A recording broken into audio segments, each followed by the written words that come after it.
I made it my passion for the rest of my life to, as best as I could, is to never let anyone that I could speak to or talk to or empower, them to not end up in a psychiatric hospital for mental illness. Like, I didn't want that for anyone. Like, I'd been there, I thought, this is horrible. How do we avoid this? If you are currently not happy with the current state of play of who you are as a human, okay, so just assessing your life right now, how you're feeling when you're listening to this podcast.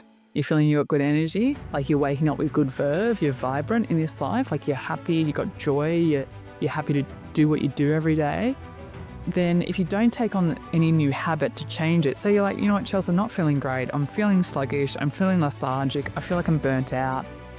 If you don't take on a new habit, like a 1% thing that can shift the dial a little bit for you, what happens is that you end up living the same life every single day. But the biggest thing is, Kevin, is to inspire and motivate them, is to unlock that intrinsic motivation for them. Or what is in it for them? Like, what will help them make them move the dial? So it's like thinking about those statements for them.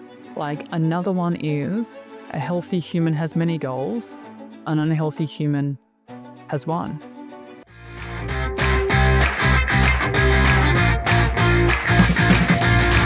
Welcome to Leading to Profit. I'm your host, Kevin Bees, and I've dedicated my career to empowering business leaders like you with the leadership skills, performance psychology they need to build thriving businesses. Are you ready for immediately actionable strategies from world-class profit leaders? Let's dive in. This is Leading to Profit. Welcome back to episode number 279 of Leading to Profit. Today we have Chelsea Pottenger. Chelsea is an accredited mindfulness and meditation coach, a psychology student, and a proud ambassador for mental health charities Are You OK and Gidget Foundation Australia. Chelsea works with large corporate companies like Atlassian, eBay, Google, the Defence Force, CBA, and Estee Lauder, as well as small independent businesses every day to reduce stress, improve sleep, increase mental well-being, and enhance productivity. Now, Chelsea is on a mission to share tools and resources that have actually saved her life, and she's sharing them so that people don't find themselves alone with thoughts that scare them. So today we're in for a real treat, as Chelsea's going to share with us some practical steps so we can reset our well-being, maximize our potential in work and in life. Now, Chelsea has written this amazing book, The Mindful High Performer. I read it and I love it, and is a book that helping you be a high performer and really harnessing, your mindset in the right way. So it helps you really live with power, purpose, and performance, and, a refreshed mind. So a benefit that everyone listening would really appreciate. Now, Chelsea, welcome to the show. I'm so glad to have you here. Thank you so much, Kevin. It is awesome to be here with you today. So thanks for having me. I really appreciate it. Now, in the book, you mentioned that being a high performer doesn't have to hurt. Perhaps take us back to the beginning of your journey and what led you to create, the amazing business that you have, helping people in the way that you do today. Thank you. So my story doesn't always look like it does these days. So pre-mental illness, pre-psychology degree, I was in the corporate world. So worked very, very fast paced, long days, like 12-hour days, fair bit of alcohol to take the edge off the stress at night, in the morning, a lot of coffee to get up and go, and then triathlon training. I'd go to yoga, right, to decompress, but I'd never stay for Shavasana because I didn't have time. And so it was kind of like living this work hard, party hard, work out hard lifestyle, very unsustainable pace, to be honest. 2015, we were so blessed because we finally find out we're having a baby, and it took us 7 years to fall pregnant with our gorgeous little girl called Clara. And after giving birth to Clara, actually, something very, very ironic happened to me. And the reason why I say ironic is because I so desperately wanted a baby. We've been trying for years and years and years. And two, I'm a really happy person by nature. Like, that is my natural state. I'm optimistic. I'm happy. I love life. And so when I got hit really, really hard 9 weeks post-birth with postnatal depression, I hit like rock bottom, to be honest, Kevin, and ended up in a psychiatric hospital for 5 weeks fighting for my life. I was very, very sick. And that, though, was the catalyst for me spending 5 weeks in that unit of like, wow, this could happen to me. Like, this could happen to anyone. And it really helped me shift my whole purpose and passion in life. So 5 weeks stay, my psychiatrist at the end of that 5 week stay, she said to me, you know, Chelsea, you're so nice. Like, you're just making smoothies for all the mums in here. She's like, you're a really lovely human. And she's like, and you've got this weird fascination with your brain. I think it's from your ex-Johnson & Johnson days of being in surgical theatres all day. And you've walked through, she's a very unwell patient. Like, you've seen it through the lens of a suicidal patient, right? Why don't you go back and retrain in psychology? Like, I think you'd be such a lovely psychologist. We're pretty desperate in this country for more of them. So I thought, yeah, okay. I'll do that then. And so I left Sydney at the time, and my husband, myself, and our beautiful little daughter, Clara, she's 6 months old then, we moved to a small country town on the New South Wales South Coast. I went back to university to study psychology. My husband is now back at university studying neuroscience. But the mission, to be honest, was then born, Kevin. And that was this. I made it my passion for the rest of my life to, as best as I could, is to never let anyone that I could speak to or talk to or empower, you know, them to not end up in a psychiatric hospital for mental illness. Like, I didn't want that for anyone. Like, I'd been there, I thought, this is horrible. How do we avoid this? And so I founded EQ Minds. That was a year later after we moved. That business, though, has been my second baby. And to date, we've trained about 2 million people across the world. So my job is such a joy. Like, this is not work for me. I am so in flow every time I am speaking or helping people. And so I feel, probably sounds weird to people listening, but I feel just enormously grateful, right, that I went through that intense adversity, because it completely rebirthed me and my whole career path changed. Wow. Phenomenal way to take a really challenging and adverse situation for you and turn it to the advantage of other people. And it is amazing to hear that, you know, you really feel in flow and this doesn't feel like work for you. And I get that sense from you, like this, you're sharing from your heart and from your lived experience. Now, you train 2 million people, which is phenomenal in itself. I have a lot of questions about that. Maybe let's dig into some of the patterns. So you train thousands of people every week. You know, what are maybe some of the patterns you see in there that maybe help people keep their edge versus those that are perhaps slowly losing the edge? Yeah, I think, you know, some of the patterns that we see or that we train them on are things like their morning ritual. You know, the way they start their day kind of sets the tone for absolutely everything. So we teach them about these sort of 8-minute rituals around mindfulness and gratitude and journaling and stretching and no phone, right? No chaos in those first few minutes of the morning. I think another big element is around their sleep. You know, I these days, I am like a sleep guru master, right? Like, I protect my sleep like it is a business asset, and like nothing hinders my sleep hygiene. Like, even my husband and I sleep in separate bedrooms. Like, that is how crazy I am about good sleep. I move daily, so that's also non-negotiable, and we share those kinds of things with our teams that we train and people that we work alongside. Fueling the body. So these are all things that I learned through my experience as well, and then going back to university and sort of studying this stuff. Fueling my body with the right nutrition to become like this, you know, person that can have high performance, but also like mindful and clarity of mind. And because health is such a strategy these days, it's no longer, you know, a perk or a nice to have. It's like a performance strategy. And to be honest, for the people who are listening, they're like, yeah, all right, Oprah, like, way to live a really disciplined life. I won't. Like, I make sure my pillows are really in check. For me, life is 80-20. I still drink like 2 or 3 piccolos before 2 o'clock, right? So it doesn't impact my sleep. I will still crack a really nice glass of Shiraz on a Friday night or a really nice glass of French champagne. Like, I don't run 10Ks a day. I work out every day, but it's not like pounding the pavement. And so I just want to normalize that for people listening, going, you know, the things that we share, it's achievable, they're practical, they're science-based. You don't have to have a vanilla boring life, right? You can still enjoy yourself. But how do we have good health span? Like, my goal is like 87, like have a cracking ride to 87 and then just, you know, I don't know, blow out on a surf wave or something. Nice. What a great way to go.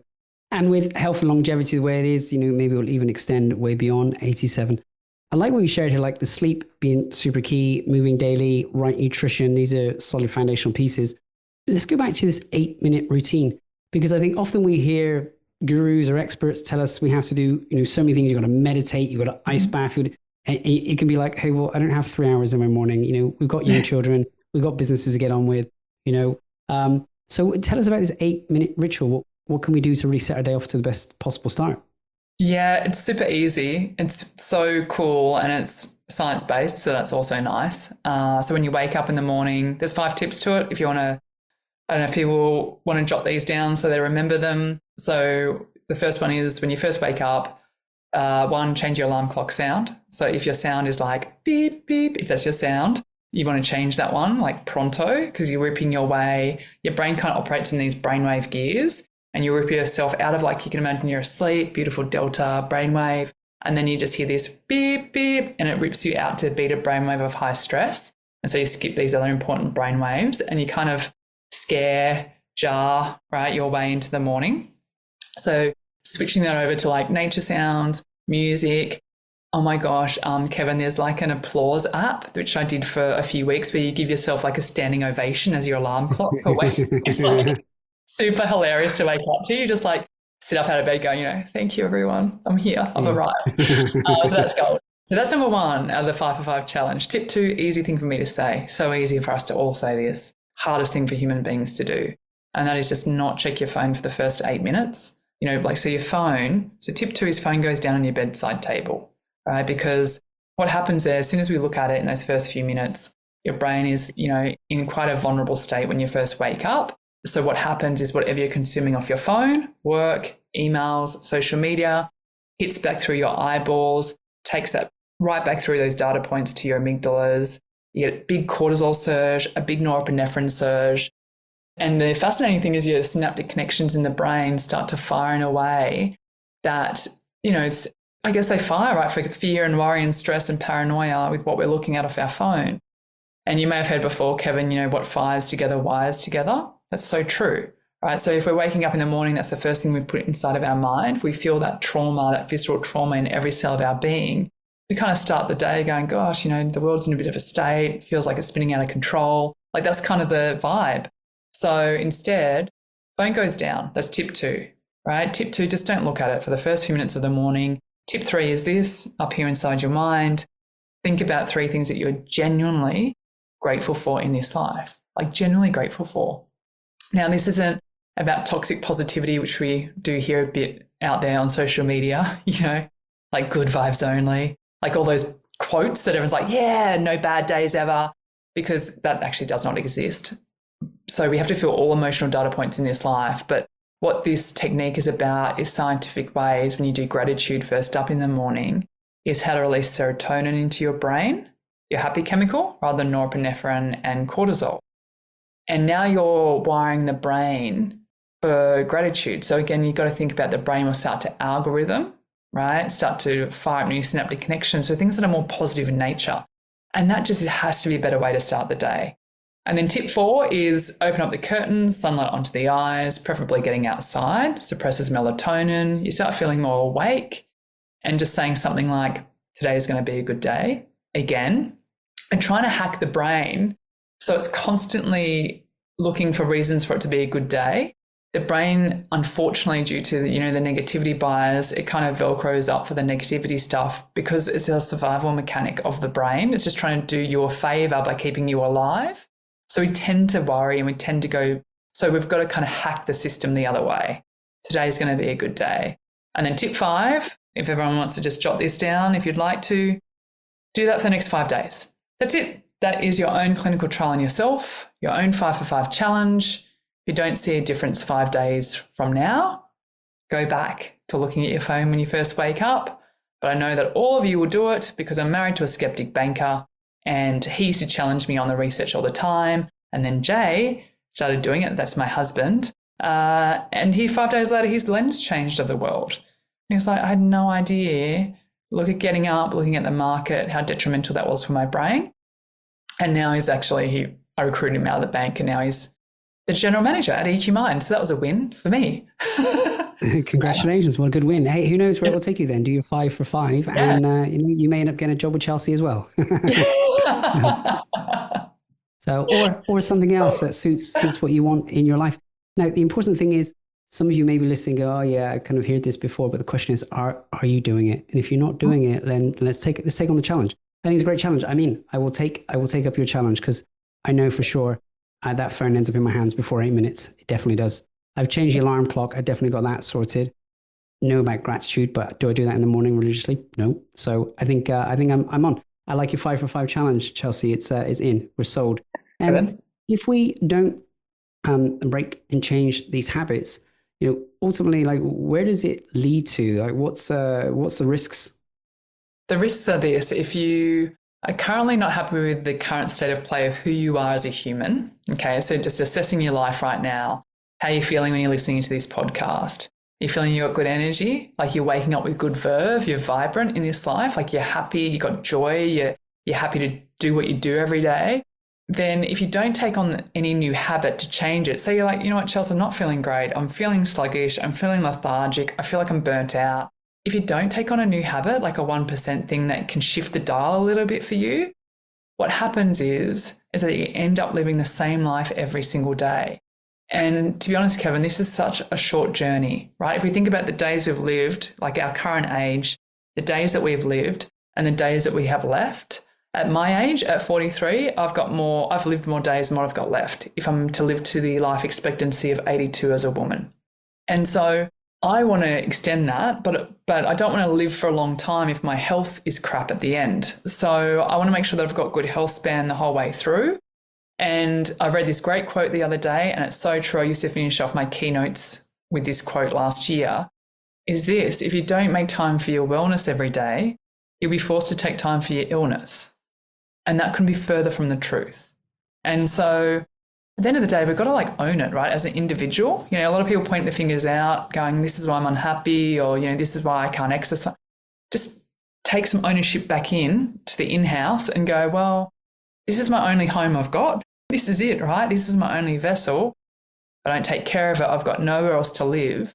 So as of today, listening to this podcast or other podcasts that Kevin has put out, it leans on us. Like that's the reality, and that's the truth of it. No one's coming to save us. We've got to do the heavy lifting ourselves. Want to know exactly where your business is leaking profit? Take my free profit scorecard. It's a quick and simple tool that will help you identify hidden gaps and opportunities to maximize your bottom line in just a few minutes. Visit www.profits.gifts and get your personalized results today. Now, back to the show. If you don't take time for your wellness, you're going to be making time for your illness. Oh, that goes straight to the heart of the matter, doesn't it? And it's so easy for us to overlook that and get busy in doing. There's so much to do with business and life and family and kids and house and whatever else. So it really pays to get focused in on yourself and taking care of the only home that you live in. That's just such a beautiful summary. Now, Chelsea, of course, you've done such a wonderful job to transition from your work in corporate to now actually helping 2 million people. It's a significant amount of people to help. Tell us a little bit about the business and the leadership side of that. You sit on front of stages, being a keynote speaker, you're authoring books. Tell us a little bit about some of the key insights you've got around leading people and inspiring them to behave and change their behavior. Yeah, so thank you. With leading behavioral change, again, it's interesting with humans because we don't really love change, and we know the things that we need to be doing, right? We know we need to sleep well. We know we need to have good nutrition. We know we need to move our bodies. We know we need some kind of stress management tool plugged in there. But again, we don't do it. One of the main things for us at EQ Minds is to work out, okay, what's going to shift people on the dial? What's going to motivate them and empower them? One, because we play in the corporate white collar space, we're very niched in there. That is our sweet spot because myself and my other speakers are ex-corporate and they've gone to retrain at university. So we understand that corporate world so well. And what we do know about corporate is that they need science and they need evidence-based tools for them to even consider moving the dial. So we don't come in there with fluff, we come in there with science and evidence. Two, it has to be practical, right? They have to get out of that session and go, well, this is one thing that I can walk out of here with. We don't overwhelm them going, you need to do everything and everything in here is for you. We don't do that. We say, hey, here is the buffet. Turn up at the buffet of tools today and you choose one that you feel like that is going to be easy for you to embed over the next few months while you're embedding down this first habit. Meditation, for example, is not for everyone. So we need to unlock what it is for them. 3, we always have a good time, like fun. So they're on the journey with us. There's no lectures in our workshops. It's very interactive and fun. But the biggest thing is, Kevin, is to inspire and motivate them, is to unlock that intrinsic motivation for them. But what is in it for them? Like, what will help them make them move the dial? So it's like thinking about those statements for them. Like, another one is, a healthy human has many goals, an unhealthy human has one. And that is so true. When we are healthy, we can conquer the world. When we are unhealthy, all we think about is getting healthy. And so what unlocks it for them? Is it themselves, right? Is it like, that is it? I'm sick of feeling this way. As of tomorrow, I'm going to do something that's very simple and practical, like not check my phone for the first 8 minutes and do that 5 for 5. That's when my journey begins. That's what's going to start me on this path. Is it for them, Kevin, if they're a parent, most people love their kids more than themselves. That's usually a fact. So it's like, okay, who do you love more than yourself in this world? Is it your daughter? Is it your son? If they don't have children, is it your niece? Is it your mum, right? So you're trying to tap in here to unlock the intrinsic motivation, going, well, at the end of the day, you start doing it for them. If you cannot motivate yourself to start looking after yourself for yourself, right? If you're like, no, I just can't get myself across the line. On the priority order, I'm like number 7. So how do we unlock that then? Well, who do you love? Who do you love more than you? For me, to be honest, I love Clara, right? I love Clara more than me. Kind of love her a bit more than Jay too, but don't tell him that, right? She is my life. Jay would say the same thing too. So I think about her all the time. Like, she does not deserve a stressed out, burnt out, anxious mum. She doesn't deserve that, right? So every day I take care of myself for her. I want her, when I walk in that front door, to be mindful and intentional with her. And that is why I'm pretty disciplined on the mental health stuff for myself. That's why I take, medication for my anxiety every day, because if I get sick, it impacts her. So there's things that I do religiously, because it's not fair to her and it's not fair to my husband if I get unwell. They have to lift, right? So for someone listening, it could be your mum. If you get sick, man, your mum's moving in, right, for 4 weeks, looking after you while you got the flu, So it's just like, who is going to unlock that for you? Is it your girlfriend? Is it your partner? What happens to your dogs? If you've got dogs, where do they go, right? You're now wiped out in hospital with a kidney infection. Your poor dogs are at the kennel. So you're trying to work out for them what is going to move their dial. And that's how we motivate people. Yeah, it's so important. You can't motivate people by what would motivate you. You've got to motivate them by what motivates them. And in that case, maybe it's not for themselves. Maybe they're putting themselves last. And that's why they're not taking care of their health, for their mindfulness. But yeah, do it for the dogs, do it for the wife, the kids, the cats, whoever you need to get that moving. There's so much power in this. There's one other question I wanted to loop back on, since we were talking around like the science-backed 8-minute rituals in the morning. Tell me about, you said sleep is so important for you. Like, what are some of the important rituals in the evening? Sure. So for me, and we see this just with deep sleep research, so no coffee after 2, right, because it impacts your deep sleep with your REMs. No alcohol in terms of more than 1 drink at night will smash your deep sleep. So I'm pretty fastidious about not drinking from Monday to Friday. Really hard when you go to a really nice restaurant with your clients and they're like, do you want a glass of wine? I'm like, oh, this is so hard.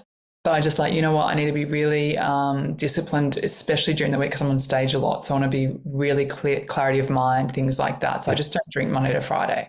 Another thing is screens. So half an hour before you go to bed, if you're on your screens, it hits your pineal gland. So that screen, even if you wear blue light lenses like what I'm wearing right now, I need to read them as well I need to wear them for reading, but they've got a blue light lens in them. And so a lot of people wear blue light blockers at nighttime and feel like they can still look at a screen. They don't work in terms of you'll still get the red, yellow light through, plus you are getting all those data points through. So your pineal gland is switching off melatonin, which is the pulse you need. It kind of starts the trigger of a gun at a race. So you're about to go running and it's like that sort of gun that shoots up. That's like the melatonin release, and that helps you get tired and get you ready for bed. That'll switch that off. So it's also going to impact your deep sleep too. You're going to have a lot lighter sleeping and a lot of tossing and turning. So half an hour before bed, and a really easy hack for people is just to get off your phone, your TV, your computer. Kindles are okay, they're paperback Kindles. But that 30-minute unwind, your brain loves regularity and it loves routine. So kind of going to bed at the same time, waking up at the same time, even on weekends if you can. And that 30 minutes before bed, you're now off your screen. So thinking about a nice 30-minute routine that you can do that your brain understands that you're getting ready for bed. Things like, for me personally, I take magnesium just because I'm a little bit magnesium deficient. So that definitely will impact my sleep. So I take magnesium. That's my first little signal. It's a little shot of that. It's delicious. Tastes like kind of like limoncello, but without the alcohol.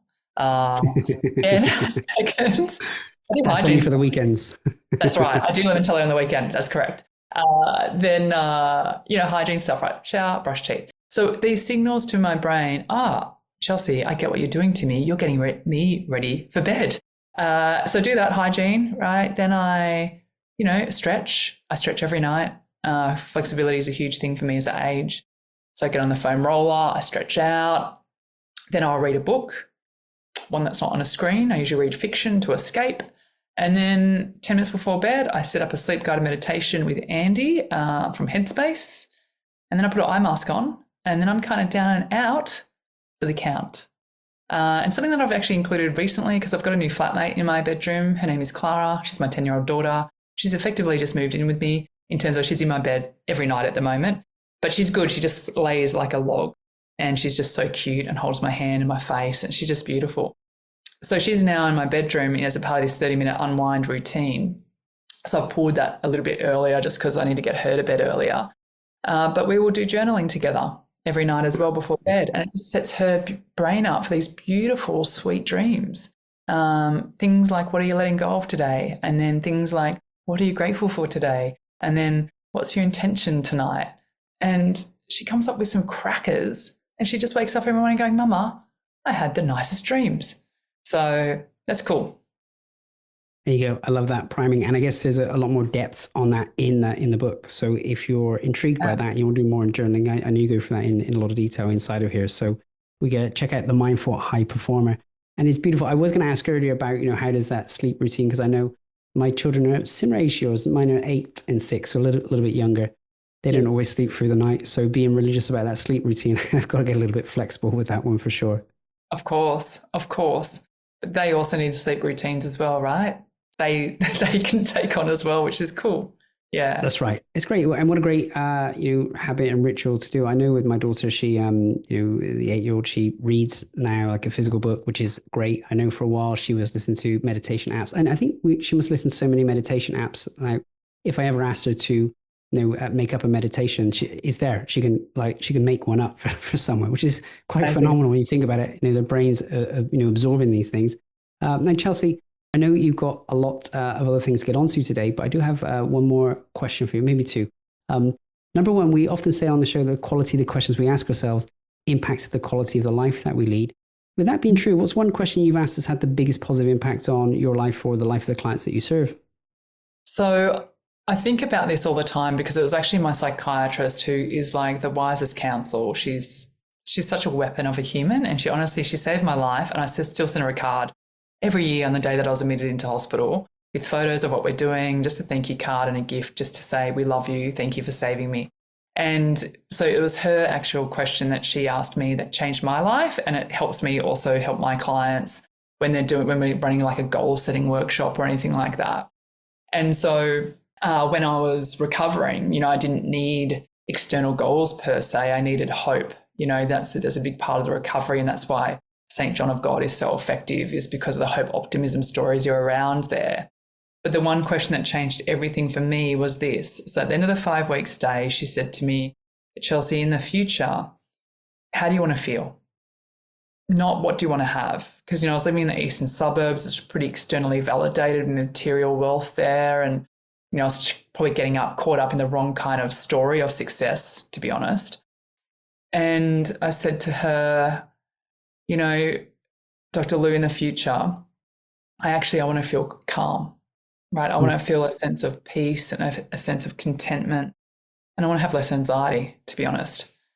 And she said, okay, from now on, all your goals are aligned to that feeling. And so what I mean by that question, how powerful that was for me, is that we moved out of the city and we moved to a small country town to be calmer, right? To feel more peace, to listen to the cows moo when we wake up in the morning. I went back to university. That was the next goal, because I wanted to learn tools from my psychology degree of how to keep me calm and living this peaceful life, and then how I could help other people do that.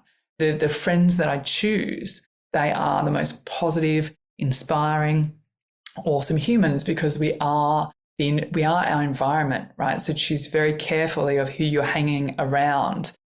And so all of these decisions that I make, the fact that I learned how to become a mindfulness meditation coach, was because I was meditating a lot. And I thought this is really helpful for me. I was seeing it in the science, in the reviews, in the journals around how beneficial this was. I wonder if anyone would want me to record a meditation for them. And so then I, started putting meditations up on Insight Timer. And so that, how do I want to feel, not what do I want to have, it kind of changed everything for me. And it doesn't, for people listening, your answer doesn't need to be calm, right? That's just my personal one. Your answer could be, how do I want to feel? I want to feel vibrant. Okay, if vibrant's your answer, what are you doing to get there? Are you getting your quality sleep? Are you putting the right things in your body? Are you taking a break every 6 weeks, taking an off the grid break? Like, what are you doing there? And so I think that question became the foundation of my recovery. It became the launch pad for EQ Minds, and the core question that I now share with my clients. Yeah, for sure.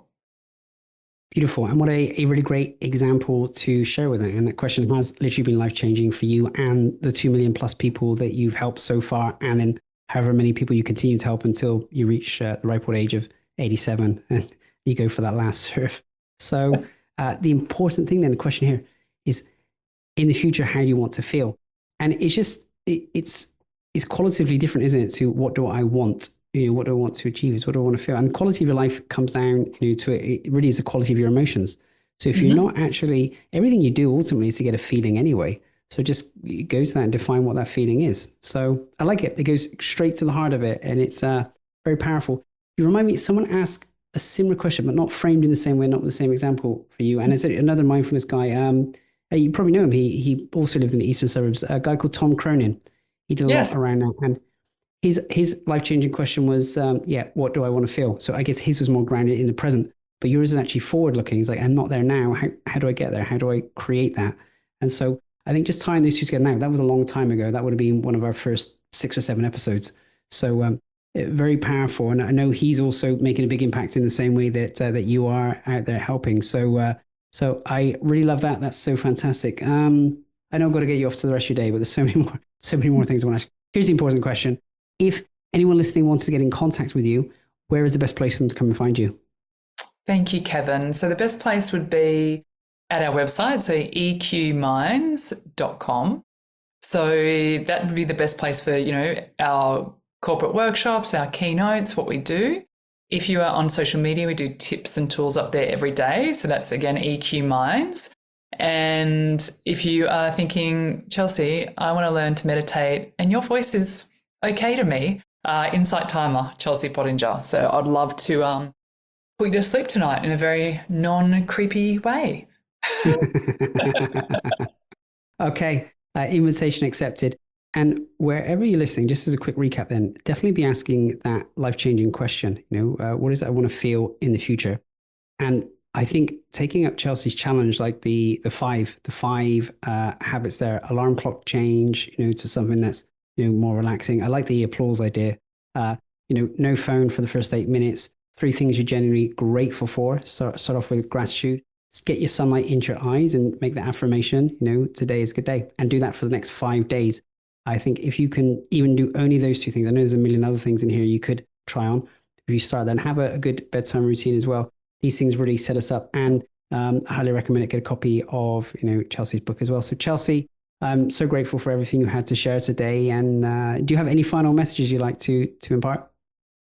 I think back to that sort of opening conversation that we had, Kevin. And firstly, thank you so much for what you do and everything that you're putting out to the world too. We're so appreciative as a collective, right? We rise together in this space. And I think that's just amazing. The main thing that I want people just to walk off of this session thinking, again, back to the whole, if we don't make time for our wellness every day, we're forced to take time for our illness. And while you're listening to this, please take care of your homes, okay? We have one place to live. We don't take care of this vessel. That's it, like nowhere else to live.